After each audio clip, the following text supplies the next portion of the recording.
Produksi ruang dan revolusi kaum urban menurut Henry Lefebvre. Indo-Progress.com 2016-01 Produksi ruang dan revolusi kaum urban menurut Henry Lefebvre. Henry Lefebvre, seorang sosiolog Marxis Prancis, menganjurkan bahwa sesungguhnya tidak ada ruang yang sepenuhnya ideal, karena ruang itu sendiri secara spasial dalam masyarakat kapitalis modern merupakan arena pertarungan yang tidak akan pernah selesai diperebutkan. Semua pihak yang berkepentingan akan terus berusaha mencari cara untuk mendominasi pemakaian atau pemanfaatan atas suatu ruang dan mereproduksi segala pengetahuan untuk mempertahankan hegemoni mereka atas pemanfaatan ruang tersebut. Dengan kata lain, ruang bersama, common space, akan selalu menyesuaikan kepentingan kapital dalam rangka menjamin relasi atau hubungan produksi dan reproduksi yang bersifat kapitalistik. Dalam pengertian ini pula lah produksi ruang secara spasial akan mempengaruhi mentalitas para penghuninya sehingga menciptakan apa yang disebut oleh Henry Lefebvre sebagai produksi ruang sosial, yakni relasi produksi antara ruang secara spasial dengan masyarakat. Oleh karena itu, Lefebvre menganjurkan supaya kita memahami ruang dalam kaitannya dengan sejarah dan konteks secara spesifik. Dalam pengertian ini, produksi ruang, baik secara spasial maupun secara sosial, erat kaitannya dengan perkembangan mode of production suatu masyarakat modern, di mana produksi pengetahuan mengenai ruang merupakan refleksi atas relasi keduanya. Konstruksi atas ruang merupakan hal yang bersifat esensial dalam perkembangan kapitalisme. Untuk memahami logika ini, saya mengutip dari Lefebvre sebagai berikut. Space is real in the same sense that commodities are real since, social, space is a social product, Lefebvre 2000:26. Jadi, space, ruang, mewujudkan kehendak untuk memamerkan diri, a desire of self-exhibition, karena baik ruang maupun komoditas harus digunakan, dipakai, sehingga, baik ruang maupun komoditas, memiliki nilai. Dengan kata lain, kapitalisme modern telah menjadikan ruang sebagai locus of production, sekaligus cara untuk mengartikulasikan komoditas yang akan terus berkembang. Dalam pengertian ini, urbanisasi dengan sendirinya didefinisikan melalui cara-cara bagaimana kapitalisme berproduksi di ruang yang merupakan arena produksi komoditas yang dipertarungkan, dikompetisikan, oleh berbagai kepentingan. Sebagai dampaknya, hegemoni pengetahuan terus direproduksi untuk mempertahankan konsep ruang sebagai suatu hasrat untuk memamerkan diri. Konsekuensinya adalah pengetahuan mengenai kota, the science of the city, mengukuhkan konsep kota hanya sebagai objek, melalui ideologi yang bersandar pada netralitas ilmu pengetahuan dan mengabaikan konteks sejarah sosial perkembangan masyarakat yang menghidupkan ruang itu. Oleh karena itulah, Lefebvre menggarisbawahi pentingnya mengartikulasikan produksi ruang sosial sebagai basis ideologis dalam arena reproduksi pengetahuan mengenai kota. Produksi ruang. Ruang sosial dibentuk oleh tindakan sosial, social action, baik secara individual maupun secara kolektif. Tindakan sosial lah yang memberi makna pada bagaimana suatu ruang spasial dikonsepsikan oleh mereka yang mengisi dan menghidupkan ruang tersebut.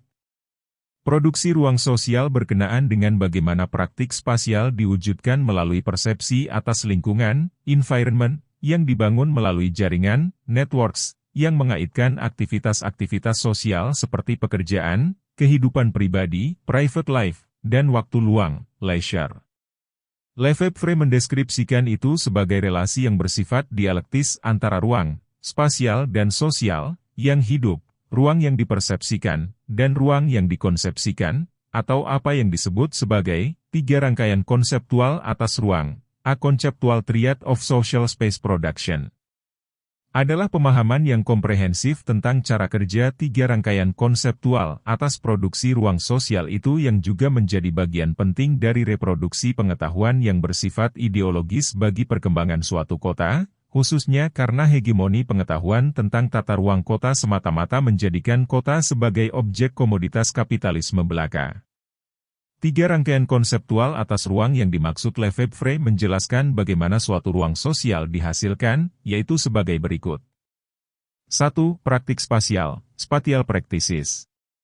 Praktik spasial mengacu pada produksi dan reproduksi hubungan spasial antar objek dan produk. Hal inilah yang turut menjamin berlangsungnya kontinuitas produksi ruang sosial dan kohesivitasnya. Dalam pengertian ini, ruang sosial meliputi pula keterlibatan setiap anggota masyarakat yang memiliki hubungan atau keterkaitan tertentu terhadap kepemilikan atas ruang itu. Dengan demikian, kohesi sosial atas suatu ruang ditentukan oleh derajat kompetensi dan tingkat kinerja atas pemakaian ruang, fisik atau material. Praktik spasial semacam inilah yang dipahami sebagai ruang yang hidup, life space. 2. Representasi ruang, representations of space.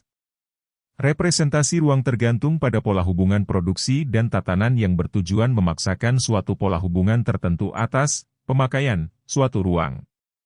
Maka, representasi ruang berkenaan dengan pengetahuan, tanda-tanda, atau kode-kode, bahkan sikap atau suatu hubungan yang bersifat frontal. Representasi-representasi yang dihasilkan oleh suatu ruang oleh karena itu menjadi beragam. Representasi-representasi semacam itu merujuk pada suatu ruang yang dikonsepsikan, seperti misalnya ruang untuk para ilmuwan, para perencana tata ruang, masyarakat urban, para pengkaji dan pelaksana teknokrat, dan para perekayasa sosial lainnya, seperti dari para seniman yang memiliki ekspresi dan sikap mental misalnya yang unik dalam mengidentifikasi ruang. Sementara para pengkaji memandang proses pembentukan atas ruang sebagai suatu rekayasa ilmiah seperti melalui kajian, studi, atau penelitian dengan cara mengidentifikasi apa saja yang menghidupi suatu ruang, konsekuensi apa yang dirasakan oleh orang atas ruang itu serta apa yang mereka pahami tentang ruang tersebut dan dinamikanya. Pada konteks inilah ruang merupakan suatu produksi yang muncul dari konsepsi orang dan atau beberapa orang atau orang pada umumnya, ruang, yang dikonsepsikan, conceived space. 3. Ruang representasional, representational space. Ruang representasional mengacu pada ruang yang secara nyata, hidup, life space, dan berkaitan secara langsung dengan berbagai bentuk pencitraan serta simbol yang terkait dengannya. Hal ini termasuk bagaimana para penghuni ruang atau orang-orang yang menggunakannya saling berinteraksi melalui praktik dan bentuk visualisasi di dalam suatu ruang. Konsepsi atas ruang pun muncul berdasarkan berbagai pengalaman nyata yang dialami oleh setiap orang sebagai sebab akibat dari suatu hubungan yang bersifat dialektis antara praktik spasial dan representasi ruang. Ruang menjadi sesuatu yang secara khusus dipersepsikan oleh individu, kelompok, atau suatu masyarakat, ruang yang dipersepsikan, perceived space. Lefebvre kemudian juga menerapkan 3 rangkaian konsepsi atas ruang sebagai metode untuk menganalisis sejarah spasial. Ia berpendapat bahwa ruang sosial diproduksi dan direproduksi dalam kaitannya dengan berbagai kekuatan yang mempengaruhi produksi ruang dan juga dengan berbagai relasi yang terbentuk di dalam produksi ruang fisik atau material. Kekuatan-kekuatan tersebut bukan sekadar menjadi kompetisi atas ruang fisik yang sepenuhnya hampa atau kosong atau bahkan netral, melainkan proses tarik-menarik kepentingan antar berbagai macam kekuatan yang saling mempengaruhi upaya untuk menghuni ruang material fisik yang sebenarnya telah ada. Secara konkret, Lefebvre menjabarkan bahwa perkembangan hegemoni kapitalisme modern secara paralel berkonsekuensi logis pada produksi ruang abstrak. Pada ruang abstrak, inilah kapitalisme menciptakan bentuk-bentuk homogenisasi, hierarki, dan berbagai macam fragmentasi sosial lainnya. Di sisi lain, kapitalisme dan globalisasi, atau kapitalisme yang berlangsung secara global dan secara spasial di berbagai tempat, melahirkan berbagai bentuk dan pola relasi yang sama, serupa, hampir mirip, di berbagai belahan dunia, tetapi juga sekaligus melahirkan perbedaan-perbedaan, praktik dan konsepsi terhadap ruang itu sendiri. Ruang komunal, sejarah lokal suatu tempat, serta kekhususan yang dimiliki suatu masyarakat atas tempat yang mereka huni bersama merupakan proses budaya yang ikut mempengaruhi konsepsi atas ruang, representasional, dan keunikan yang dimilikinya masing-masing. Sementara di sisi lain, modernisme dan implikasinya terhadap ruang fisik, membentuk suatu pola mental yang nyaris menuju pada berbagai bentuk, penyeragaman, sikap mental, perilaku atas penggunaan atau pemakaian ruang.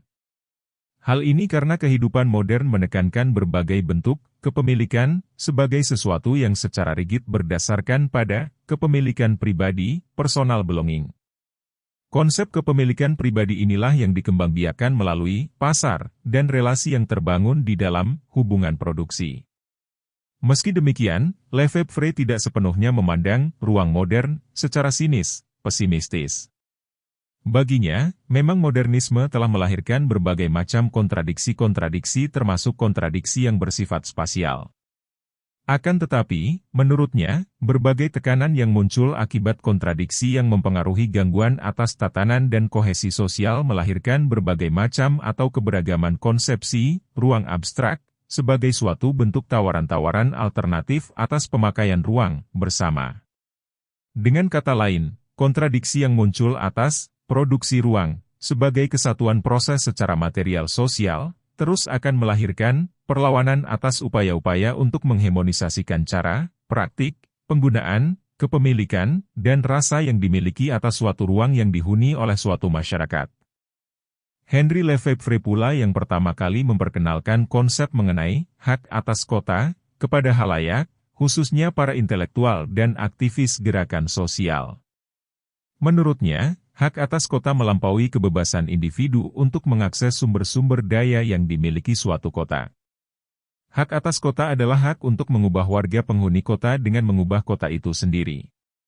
Secara khusus, hak atas kota bukanlah bersifat individual melainkan komunal, yang harus diwujudkan melalui serangkaian transformasi berdasarkan kekuatan kolektif yang dapat ikut membentuk proses urbanisasi. Tesis Lefebvre mengenai hak atas kota, atau yang acap kali juga diterjemahkan sebagai kedaulatan para penghuni kota, didasari oleh argumen mendasar bahwa urbanisasi secara menyeluruh dalam suatu masyarakat adalah proses yang tak dapat dihindari. Oleh karena itu, untuk mempengaruhi proses itu dibutuhkan interpretasi baru dan kritik atas pendekatan yang selama ini secara hegemonik dan dominan menjadi landasan penentuan kebijakan dalam produksi ruang secara spasial dan kebijakan lain yang mempengaruhi kondisi dan implikasi proses urbanisasi itu sendiri. Kebijakan yang paling dominan dalam memahami urbanisasi, terutama dalam perencanaan tata kelola ruang di perkotaan, selama ini didasari oleh logika kapitalis pasar dan negara di mana produksi atas ruang khususnya di perkotaan ditujukan bagi kontestasi komodifikasi melalui serangkaian modus, kehendak untuk memamerkan diri. Dalam konteks untuk memamerkan diri, itulah kota dibangun dan acapakali harus mengabaikan kepentingan paling esensial dari para penghuni kota itu sendiri, yakni menurut Lefebvre, hak-hak asasi manusia.